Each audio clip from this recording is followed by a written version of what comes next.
Hello everyone, Stjepan here. I'm going to continue the series on the Italian game with one of my probably favorite chess openings out there, and I believe one of the most interesting chess openings white could play, and I think one of the most effective ways to fight the king's pawn opening.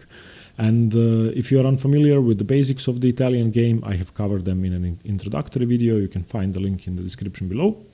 And today we are going to focus on the knight attack.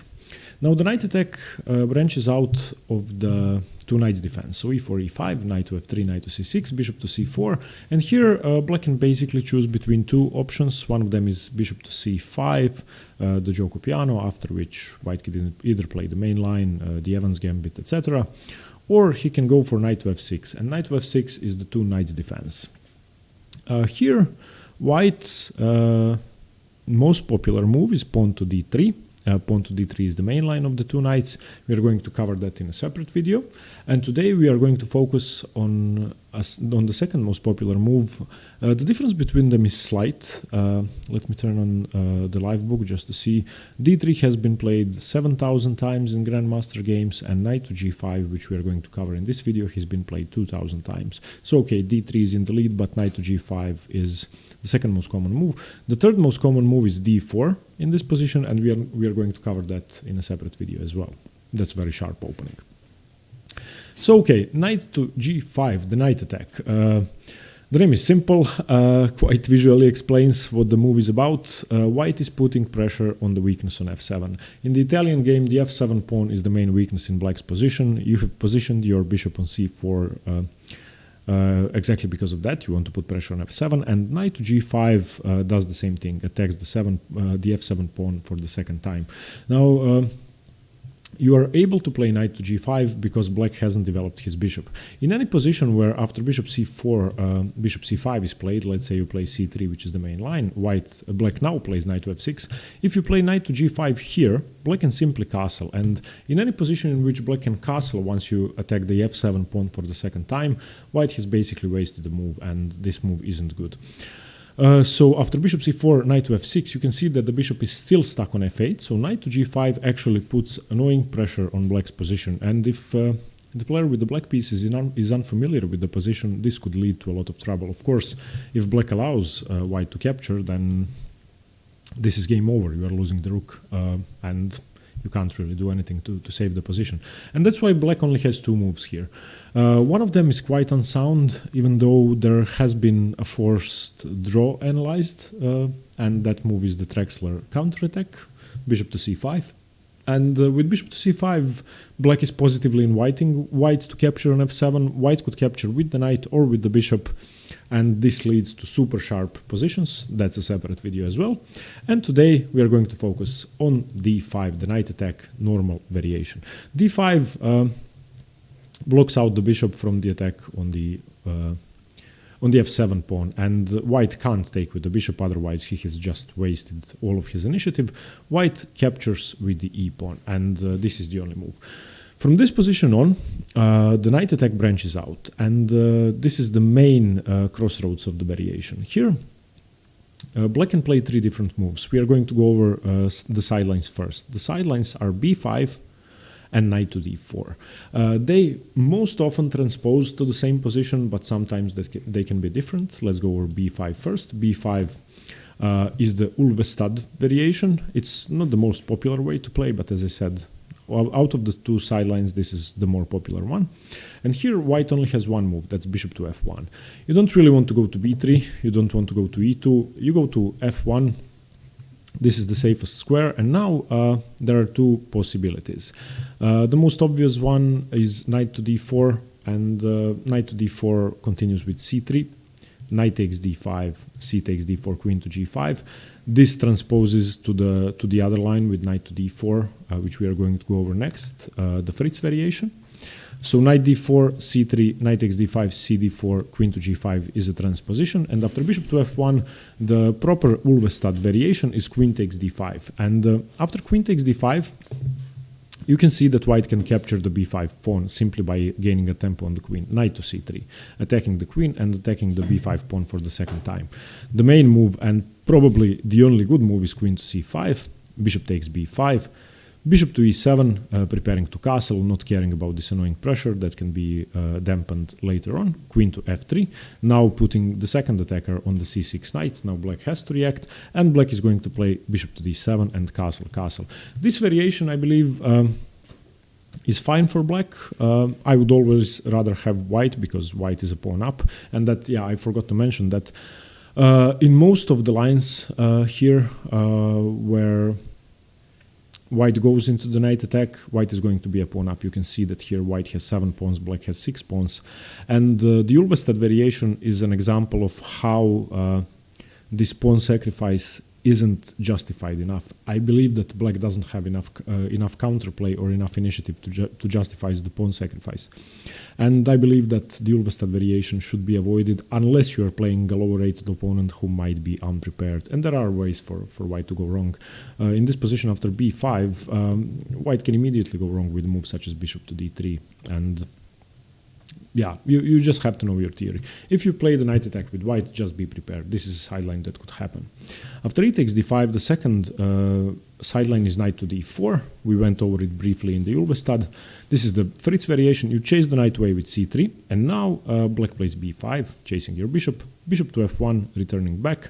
You always want to keep the defense of the g2 pawn, basically. Knight takes d5. C takes d4, and black didn't sacrifice a piece, black can capture here. And now after queen takes g5, you can see that had your bishop been returned to e2, then the g2 pawn would be hanging. That's an annoying pressure which would lead to the loss of the h2 pawn as well. And in this position now, you can take on b5, bishop takes b5 check, and king to d8. So yeah, this is +1 for white according to the engines, and that's why I think the Fritz variation is a sideline for a reason. If white plays perfectly, white is just better. Here white continues with queen to f3, bishop to b7, defending the knight, of course, castles, rook to b8. No discoveries worked until the bishop was defended. Now after rook to b8, there are some possibilities of a discovery. And the main line continues with d takes e5. White does capture the pawn using the fact that the king is in the center. Knight to e3. This isn't a piece sacrifice. The bishop is attacking the queen. And black is threatening checkmate. So if you move your queen around without being careful, you could get checkmated. The only move is queen to h3, defending the g2 pawn. And now black has to exchange because he's going to lose his knight otherwise. And white is threatening checkmate, so there is no time to take the rook on f1. If black is uncareful, then queen d7, checkmate. So the only move is queen takes g2. You have to take, there's no other moves. Queen takes g2, knight takes g2, d4, defending your pawn. And here, if you count the material, white has 6 pawns, black has 5. Once again, I would always rather have white in this position. I think white is much better. The engines think it's about +1. So these are the two sidelines, and after e takes d5, blocking out the bishop, once white captures, black can play b5 or knight to d4, but I would definitely suggest, if you play this position with the black pieces, that you go for the main line, which is knight to a5. And knight to a5 is the so-called Polerio defense, even though most people refer to this as the knight attack still, because this is by far the most popular move. And now we have a forced line. The white bishop is attacked, and there is a simple way to win a pawn. Bishop to b5 check. Bishop to b5 sort of forces the move c6, and now the line goes d takes c6, b takes c6, and here's where the position branches out. And after bishop to b5, if I turned on the live book, bishop to d7 isn't as popular because white can play the annoying move queen to e2, and queen to e2 defends the bishop and threatens the same thing. Basically, the difference is that the e4 pawn is hanging, the e5 pawn is hanging as well. So the best move here for black would be bishop to e7, and I believe that white stands much better. Once again, if you count the material, black has 7 pawns, white has 8 pawns, and white is a pawn up. That's why I think the move bishop to d7 shouldn't be played. After bishop to b5, play c6, accept the fact that you're a pawn down, don't develop white's queen to e2. So d takes c6, b takes c6. And now, in all of my tournament games until last December, I've played bishop to e2 in this position, which is the main move. And lately, I've switched to bishop to d3, which I now find to be the most comfortable continuation for white. It basically depends on your playstyle, and bishop to e2 is a very sharp line in which white has a significant lack in development.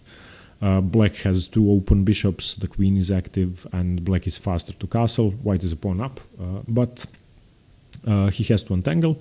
And the bishop to d3 line leads to positional games which are still uncomfortable for white, but easier to play.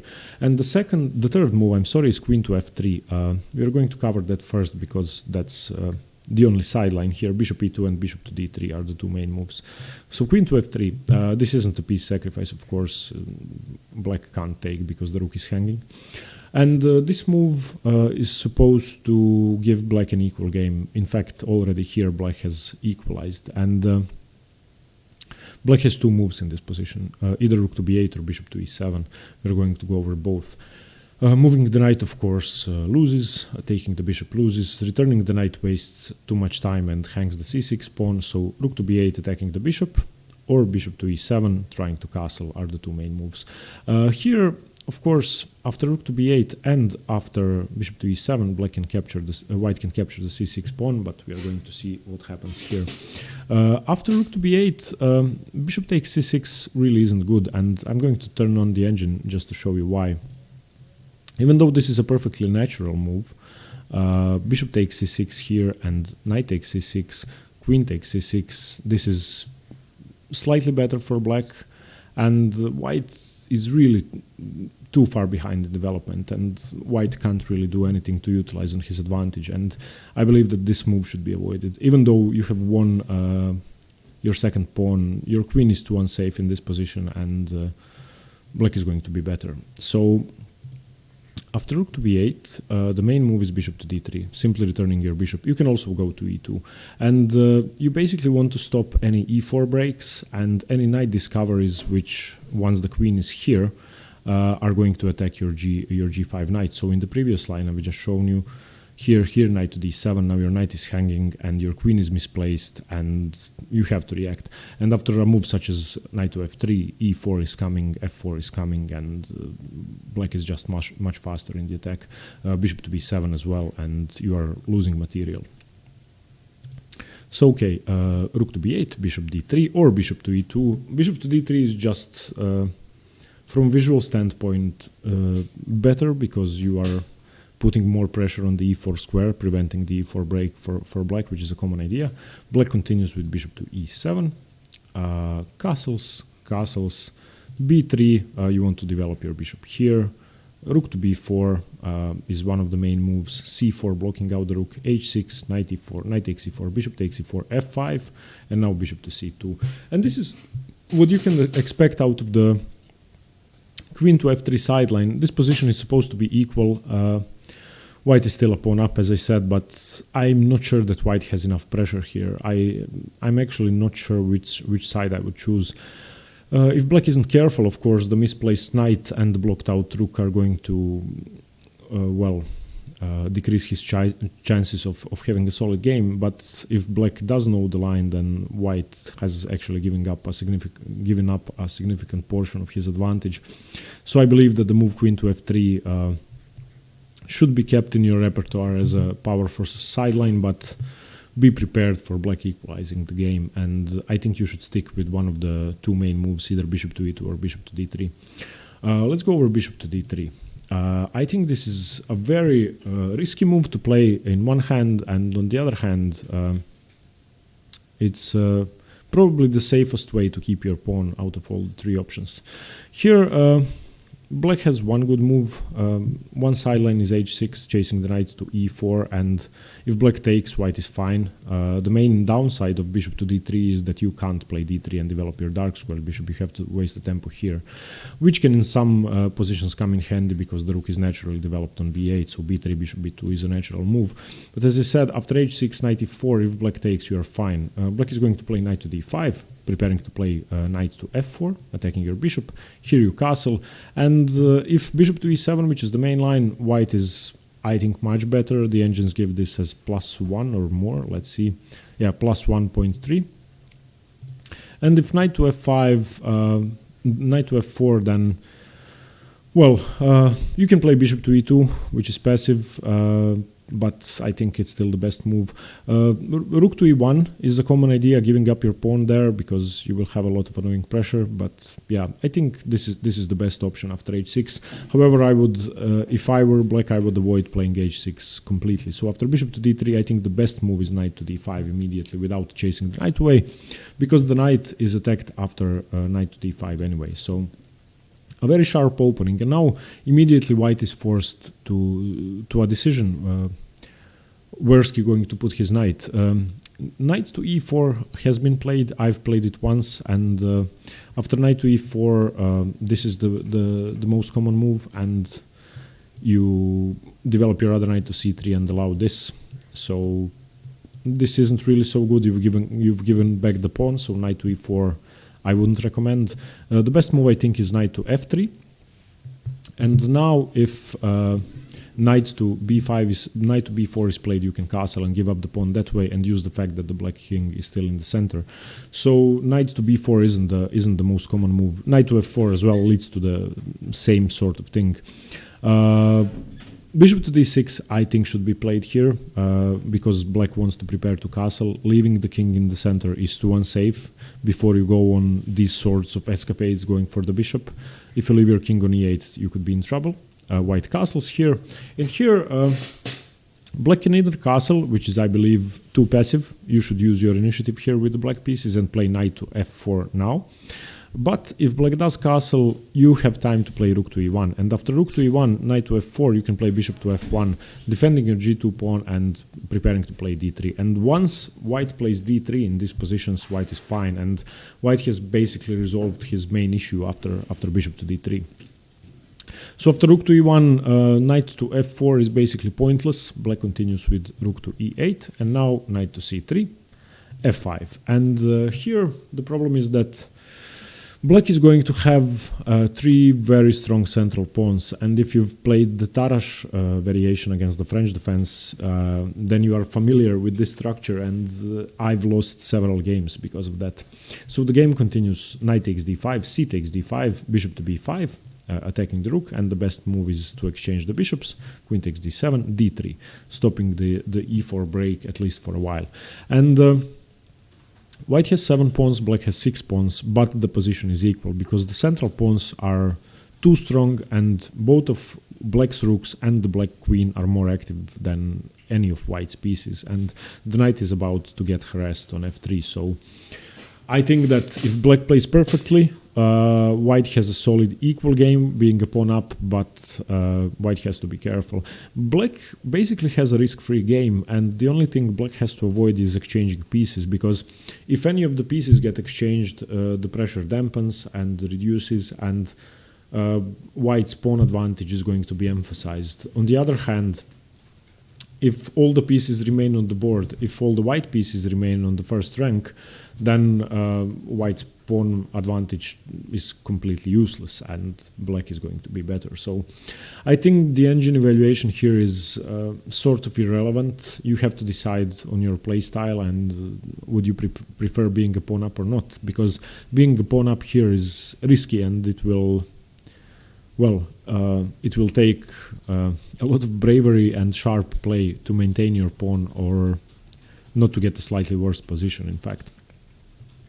So yeah, I would recommend that after castles, which is slightly passive for black, if black does know what he's doing, this position could be fine. If you manage to achieve this with the black pieces, it's fine. But there's an even better move. After castles for white, instead of castles for black, I would recommend the move knight to f4, putting pressure on the d3 bishop. And now, since the rook hasn't been developed to e1 yet, the bishop basically has no moves. Moving the bishop to e2 is too passive and would allow the move e4, which would lead to a lot of trouble. You can't really play this because after e4, you are virtually lost and you are giving away too many weaknesses, and you are going to be in trouble. So don't allow that. So after knight to f4, you concede to having double pawns on the d file. You have an extra pawn anyway, so you play rook to e1. And the best move for black is to take, because if he doesn't, then bishop to f1. So now knight takes d3, c takes d3, and now castles. And I think that compared to the previous position we've seen with castles and rook to e1, I believe that this is favorable for black. I think this is better. The engines once again give the same evaluation, but I believe that this is more comfortable to play with the black pieces. Here black can either take the pawn or not. I think knight takes c5 is the best move, so capture the second pawn. And black shouldn't be afraid to give up his pawn. Knight takes c5 is actually, if you turn on the engine, it's equal or slightly better for black. So after the move c5, knight c3, bishop b7, knight f3, this is better for black, but you're 2 pawns up and you're playing a human being, and if black doesn't seize his initiative immediately, you're going to be better. So I like playing this with the white pieces, and I've actually had some great games from this position, and I think not too many players with the black pieces are going to be able to use this advantage. And to humans, it's not that obvious how to use it. So yeah, this is what happens after the move bishop to d3. So after, let's go over the opening once again, just so you don't mess up the lines. So knight to g5, d5, the main move, e d5, knight to f5, the Palerio defense, the main line. Now bishop to b5 check, c6, don't play bishop to d7 here, it's too slow because of queen to e2. So c6, d takes, b takes, and we've just been going over the counterintuitive move bishop to d3, which blocks out the d pawn and renders you unable to develop your dark squared bishop. The main move, knight to d5, play that with the black pieces, knight f3, don't play knight to e4, bishop d6 castles, and now the move knight to f4, putting pressure on the d3 bishop. Rook e1, you can't defend because e4 is coming. Knight takes d3, c takes d3 castles, knight e5.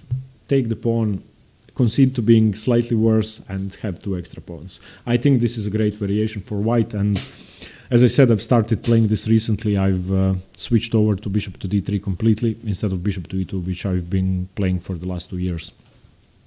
And we are going to go over that now. So dc6, bc6, not bishop to d3, which we just went over, but bishop to e2. And I believe that this is considered to be the main line. I think this is slightly more popular than bishop to d3. And as opposed to bishop to d3, this is a sharper position. It's much easier for black to justify his lead in development. And it's already slightly better for black. This is minus 0.3, so slightly better for black. But white has an easier time developing, and black has to be much more precise in the bishop to e2 line, because if black gives white an extra move, if black slows down for just one move, then white can develop normally, castle, and have a safe game just being a pawn up. And the other thing, along with being a pawn up, black's pawn structure is horrible. So black does have a lead in development, both the bishops are open and 2 knights are already out, the queen is more active, but this pawn structure is just lost in any endgame. So okay, the first few moves of bishop to e2 are forced. h6, chasing the knight away. Knight to f3, chasing the knight away once more. This is a very common plan, e4. And now knight to e5. And this doesn't lose a piece because of the en passant rule. And the main line is bishop to d6. You can also play queen to d4 or bishop to c5. Let's go over the sidelines first. Queen to d4 is the sharpest sideline, and this is what I'm most afraid of, and this is why I've switched to bishop to d3. Now, it might seem as if you're losing a piece, but as I said, because of en passant you're not, so you play f4. And now, if black captures, then you're fine. Let's say black captures here and here. You're fine. The queen is going to have to move. You're going to play d4 and castle. So let's say the queen moves. d4, this is winning for white, and white has solved all of his problems. However, after queen to d4, f4, black doesn't have to take. Black plays bishop to c5, threatening checkmate, and you have only one move. You have to play rook to f1. After rook to f1, white is slightly better, but it's going to be really hard to castle, and I don't like this variation for white. I just find it really hard to play, especially against stronger opponents who are tactically better than I am. However, the position is fine, so if you want to play it, play it.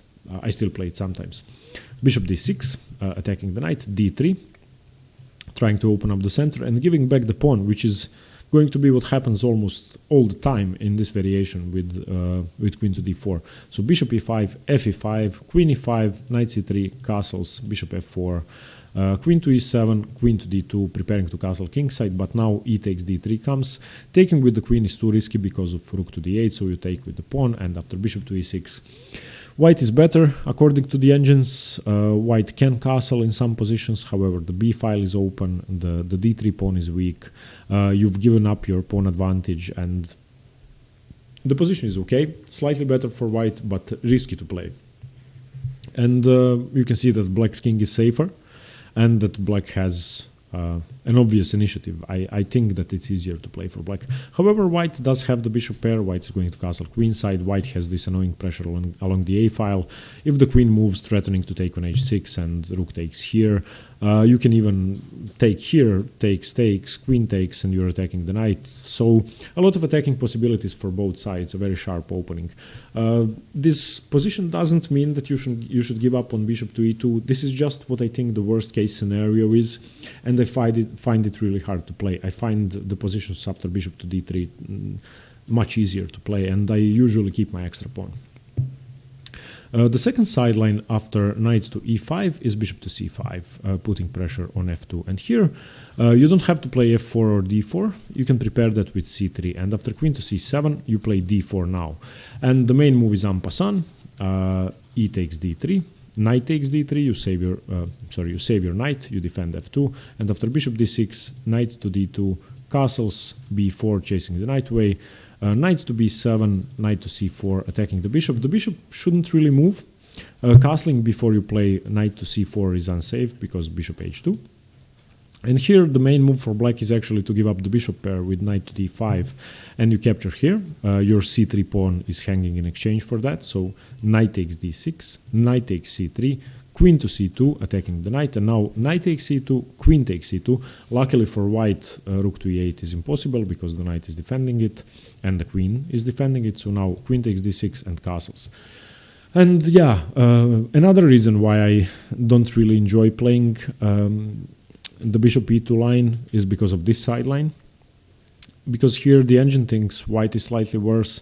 White has a slightly better pawn structure, but it's uncomfortable to play. The material is completely equal, and I really don't believe that I have an advantage here. According to the engines, black is slightly better, in fact, and he's going to attack your knight, your pawn is hanging then, and it's complicated to play. So remember bishop to c5 as a very sharp move. c3 for white, queen c7, d4, e d3, knight d3, bishop d6, knight d2, castles, and b4. Yeah, not easy to play for white. It's not easy to play, but it's a fine choice. So if you play the king's pawn with the black pieces, this is a very aggressive sideline you have to learn, and you can surprise a lot of Italian players who like the knight's attack with this variation. I think not too many people know it that well.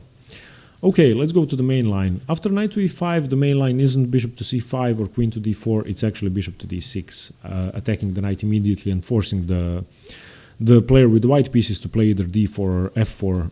d4 is better, but let's go over f4 first. So if f4, black takes en passant once again, ef3, knight f3, castles. You have an extra pawn, that's one thing. You have, black has a huge lead in development and an active bishop pair. Both rooks are coming to b8 and to e8 respectively, and black has a very good game. If you turned on the engine here, this is almost -1 for black. So it's really easy for black to justify his advantage. Once again, if black is too slow, then white is fine. White is a pawn up. But as I said, f4 is not the most precise move. The most precise move after bishop to d6 is d4. And after d4, the same things, e d3, knight d3, but you have your f-pawn. And now after queen to c7, your h2 pawn is attacked. But the difference is that your bishop is already open, your f2 pawn is defended and it's here, and this diagonal isn't so weak, which can be critical, but you can't really castle, because if you castle, bishop h2 check. So you continue your development, b3. The rook is coming to b8 and the bishop is useful on b2. Castles, bishop to b2, rook to e8. And now black is giving white the possibility to double his pawns along the f-file, which is actually the main line, and white should accept it, even though the bishop on b2 is a monster. So bishop takes f6, gf6, knight to c3. This line with d4, as you can see once I turned on the engine, is better for white. And despite the fact that you can't castle, you're fine. And I would recommend the move d4 instead of f4. If you're looking for a much sharper game, play f4. You can castle then and, well, compare these two positions. I mean, what would you rather play? Here, black has annoying pressure on h2, and you still have to play d4 to open up your bishop. And if you compare that to this line with knight to c3, choose what you'd prefer to play. As I said, d4 is safer for white and better for white. Okay, we went over all the variations I wanted to go over, and once again, I think this is one of the most wonderful openings in the Italian game and in chess in general, and this is my favorite opening, perhaps against the king's pawn. And in this position, after knight to f6, d3, as I said, will be covered in a separate video. This is the modern bishop's opening, the main line, but knight to g5 is just sharp and interesting, and I prefer this position. So learn this well, because almost everybody knows the theory in this opening up to some point, so prepare well. Learn on all the sidelines, d5, ed5. You have to learn knight a5, b5, and knight to d4. Knight a5 is the sharpest one. After bishop b5, c6, dc6, bc6, decide on whether you'd like to play bishop e2, bishop to d3, or queen to f3. As I said, I recommend bishop to d3 because I think it's the safest way to play. Bishop e2 leads to sharper games, but it's still fine, and I've played it for 2 years, so I know and love the opening. But decide what suits you best, study all of them and find one, become really good at it, and crush the king's pawn. Thanks very much for watching. I hope you got something out of the knight's attack. I hope you got to learn something, and stay tuned for more chess. See you later. Bye bye.